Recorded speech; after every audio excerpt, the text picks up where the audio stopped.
Oke guys, kita lanjutkan pembahasan mengenai revenue recognitions ya. Kita akan lanjutkan pembahasan yang terakhir tentang aset kontrak dan liabilitas kontrak ya. Nah, untuk pembahasan kali ini sangat insya Allah nggak terlalu susah ya. Nah, pada dasarnya berkaitan dengan aset kontrak dan liabilitas kontrak itu pada dasarnya adalah apa? Pada dasarnya ini berkaitan dengan conditional right and unconditional right atau kita berhasil mendapatkan hak tagih hak tagihnya sudah kita dapatkan secara penuh atau tidak gitu ya. Nah, seperti itu jadinya ya. Jadi ini berkaitan dengan conditional and unconditional right for apa? Untuk menagih gitu ya. Nah, seperti itu. Oke, kita akan baca dulu ketentuan di PSAK 72-nya. Nah, ketika salah satu pihak dalam kontrak telah melaksanakan kewajiban, entitas menjadikan kontrak sebagai aset atau liabilitas kontrak, bergantung pada hubungan kinerja. Nah, oke, yang kedua, entitas mencatat sebagai aset kontrak ketika apa? Ketika ya hak tanpa syarat terhadap minuman atau hak tagih ya itu bersifat conditional right, maka akan dicatat kontrak aset, gitu ya. Tapi kalau hak tagihnya bersifat unconditional tanpa syarat gitu ya, maka kita boleh mencatat piutang. Nah, maksudnya gimana?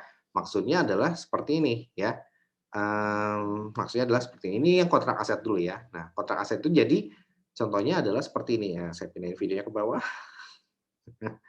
Oke, nah contohnya adalah seperti ini. Pertama, pada tanggal 1 Januari PT Aba menandatangani kontrak untuk mentransfer produk A1 dan A2 kepada PT Baba seharga 200.000 ya.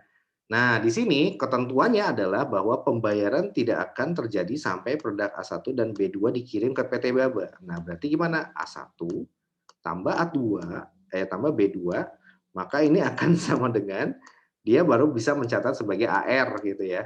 Nah, dia mendapatkan hak tagih secara penuh ketika A1 dan B2 itu udah diterima oleh si pembeli ya. Nah, tetapi dan harga jualnya ada terpisah ya 60 sama 140 untuk A1 dan A2. Tetapi pada tanggal Februari si Aba baru mengirimkan A1-nya aja. Ya A1 ini 1 Februari ya, sama dengan A1-nya aja. Nah, ketika A1-nya yang dikirimkan, maka belum memenuhi ketentuan yang ini ya, bahwa untuk mendapatkan AR, untuk mencatat sebagai AR kita harus A1 dan B2 gitu ya, bareng-bareng dikirimin. Nah, tetapi pengiriman terpisah. Pada tanggal 1 Februari baru A1-nya aja. Sehingga belum memenuhi syarat yang AR ini. Nah, maka kita tidak bisa mencatat sebagai AR, tapi kita catat sebagai CA atau kontrak aset pada tanggal 1 Februari. Barulah pada tanggal 1 Maret ini sudah dikirimkan ya B2-nya. Maka pada tanggal 1 Maret ini sudah memenuhi syarat A1 ditambah dengan B2 ya. Maka kita bisa mencatat sebagai AR. Nah, seperti itu.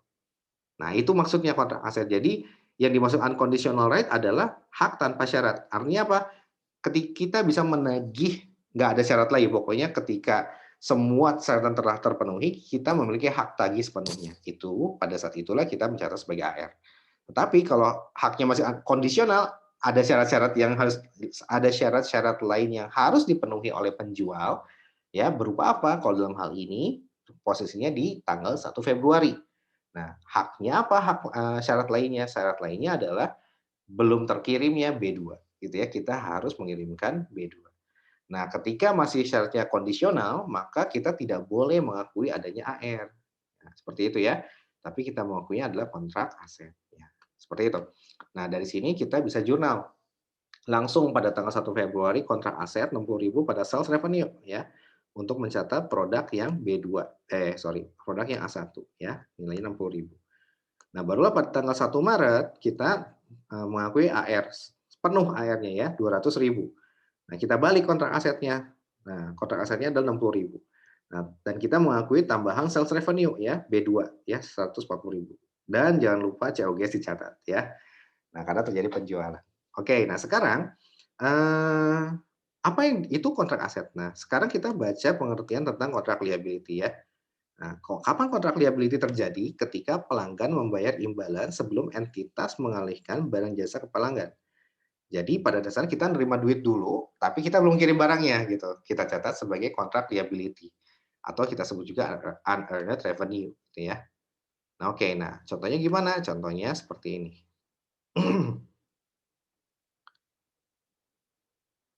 Sorry. Contohnya adalah seperti ini. Saya pindahin dulu deh videonya ke atas ya. Iya. Atau kemana ya? Ke sini aja. Ke sini kali ya? Oh, ke atas aja deh. Oke, nah kita baca lagi ya. Nah sekarang, mmm, sekarang kita akan coba baca soal untuk yang liabilitas kontrak ya. Nah kalau dalam hal ini 1 Maret, PT Caca menandatangani kontrak untuk pengiriman produk ke PT Dodo ya, pada 31 Juli, nah produk akan dikirim. Nah disetujui bahwa berapa nilai kontraknya, ini saya cantumkan langsung aja 50.000 ya, $50.000. Nah kemudian, manalah tadi teh, disetujui bahwa PT Dodo akan membayar uang muka sebesar 10.000 pada tanggal 1 Maret ya. Nah, pada saat kontrak ditandatangani ada uang muka gitu ya, dan kontrak tersebut tidak dapat dibatalkan. PT Dodo membayar uang muka 1 Maret dan mengirimkan produk 31 Juli. Diketahui cost of product adalah 45.000 gitu ya. Nah, artinya apa? Uang muka dulu dipanjer 10.000. Maka pada tanggal 1 Maret ketika uang muka diterima kita mencatat cash ya, cash pada unearned atau kontrak liability 10.000. Nah barulah pada tanggal 31 Juli kita mengirimkan barang, maka kita mengakui revenue, kontrak liability sebesar ini untuk memulihkan si uang mukanya gitu ya. Nah uang mukanya udah diterima di awal, berarti tinggal kontrak liability-nya harus dihapus ya. Barulah pada si akun receivables, barulah pada si sales revenue gitu ya. Sales revenue langsung penuh tuh 50.000 ya. Nah, seperti itu ya. Nah, baru COGS pada MI sebesar 45.000. Nah, itu loh kontrak liability ini kita bisa sebut juga sebagai unearned revenue ya. Nah, oke. Nah, sekarang contoh yang terakhir adalah yang ini ya.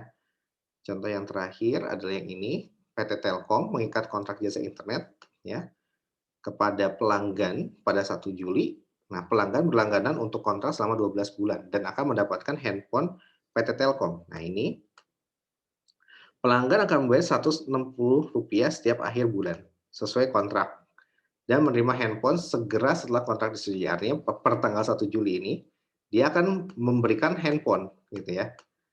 Nah, tapi pada akhir bulan dia akan mendapatkan 160. Nah, ini baru nih seru nih ya.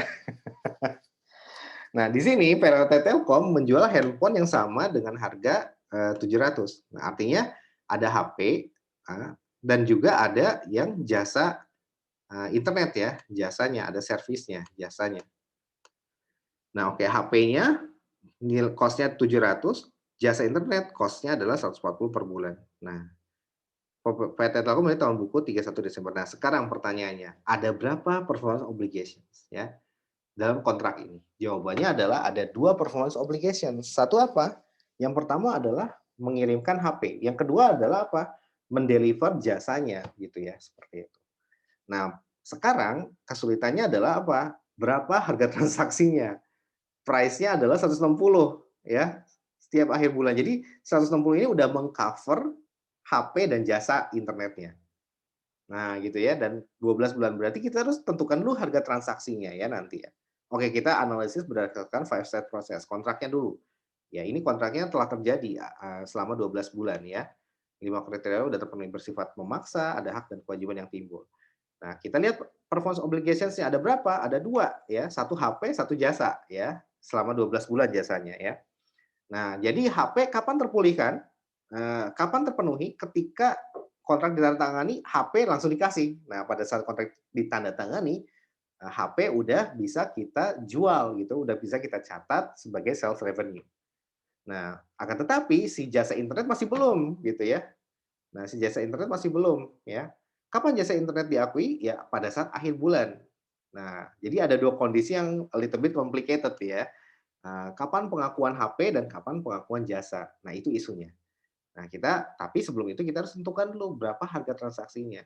Harga transaksinya itu bundling, 160 ini udah mencakup HP dan jasa gitu ya. Nah, maka kita harus kalikan 160 dikali 12 sama dengan 1920 ya. Baru kita alokasikan ya 1920 ini berapa milik HP dan berapa milik jasanya. Nah, karena ada standalone selling price ya kita akan lebih mudah. Ya, jasa internet standalone selling price-nya adalah 140 dikali dengan 12 sama dengan 1680. Untuk HP ya udah ada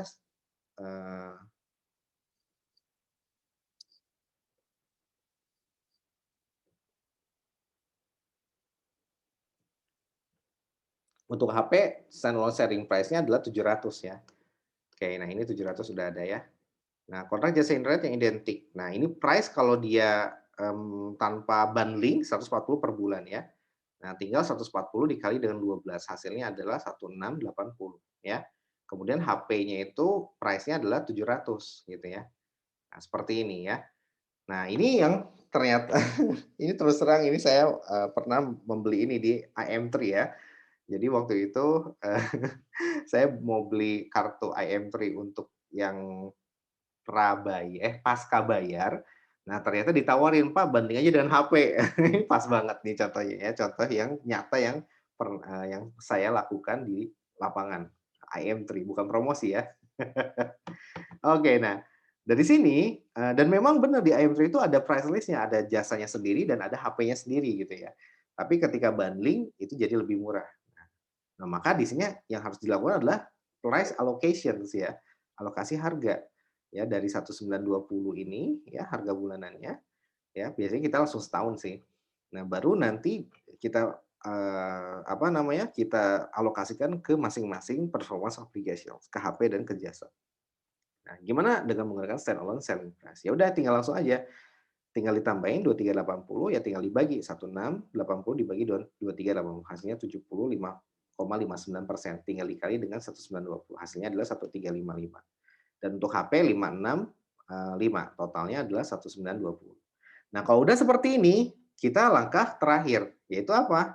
Langkah untuk mengakui kapan kita akan mengakui pendapatan dari si HP dan si jasa. Nah, di sini kerumitannya ya. Nah, mengakui pendapatan karena dua performance obligations, maka titik pengakuan pendapatannya pun berbeda. Ya, ada yang overtime dan ada yang one point in time.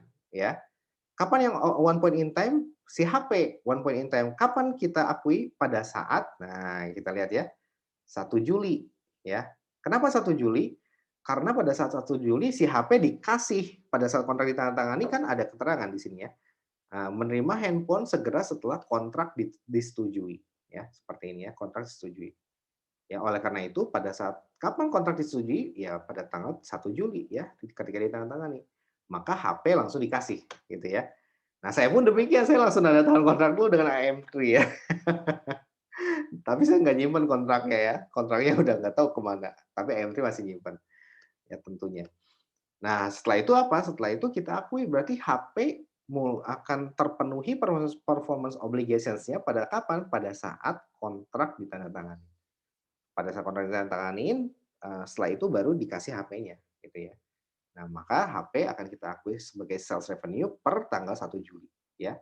Berapa sales revenue-nya setelah price allocations 565 ini, ya. Dan kita udah tahu cost-nya 400. Jadi bukan 700 ya, tapi 565. Nah, barulah kita mengakui pendapatan dari si jasa internetnya, ya. Kapan jasa internetnya? Tiap bulan, ya. Tiap bulan, setiap tanggal, mana nih? Akhir bulan ya, setiap akhir bulan ya. Berarti, dia bulan Juli kontraknya, maka di 31 Juli dia akan mencatat jurnal seperti ini ya. Nah, tapi di sini perhatikan di sini, bukan AR ya, bukan AR. Kenapa bukan AR? Kita catat sebagai kontrak aset, ya. Kontrak aset pada sales revenue, ya. Sales gains pada inventory ini untuk mencatat HP yang keluar. Tetapi kita tidak catat AR, tapi mencatat kontrak aset. Kenapa catat kontrak aset?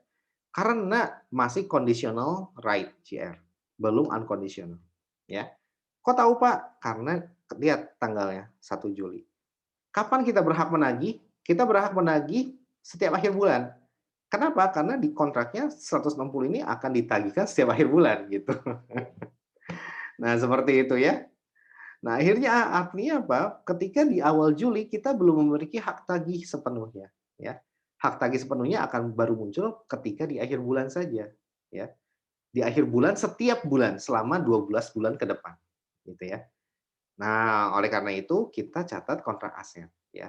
Tapi kontrak aset ini karena HP ini gelondongan gitu ya, ya udah kita catatnya, kontrak aset ini, nanti akan dilunasi seiring dengan pembayaran bulanan sebesar 160 ini ya. Sehingga apa, kontrak aset kita catat secara penuh dulu, baru nanti diamortisasi setiap bulan seiring dengan pembayaran Rp160 setiap bulan, ya. Ya udah kalau gitu kita bikin jurnalnya di akhir bulan ya. 31 Juli jurnalnya gimana? Cash 160 ya, dan kita membagi 2 ya, 160 ini ada yang buat amortisasi kontrak aset dari si HP dan ada yang untuk amortisasi dari si jasa internet, bulanannya ya. Kalau tahunannya kan 1.355, tinggal dibagi 12 aja ya. Serius 1.355 dibagi dengan 12 ya. Yang ini dibagi 12, hasilnya 113. Nah, barulah sisanya adalah untuk amortisasi dari kontrak aset ya.